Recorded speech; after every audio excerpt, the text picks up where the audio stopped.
పన్నీర్ కూర తయారు చేసే విధానం. టమాటా, ఉల్లిపాయ, పచ్చిమిర్చి, ఎండుమిరపకాయలు, జీడిపప్పు, అల్లం వెల్లుల్లి, మిరియాలు, ఆకు.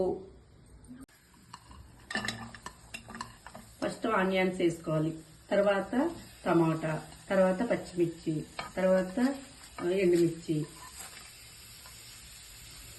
అల్లం వెల్లుల్లి, మిరియాలు, గసగసాల పొడి వేసి కొంచెం వాటర్ వేసుకుని మూత పెట్టాలి.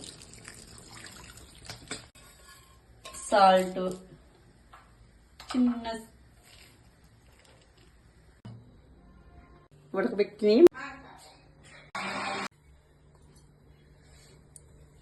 కారం,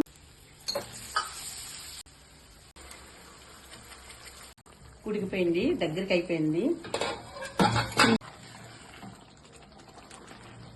పన్నీర్ కూడా రెడీ.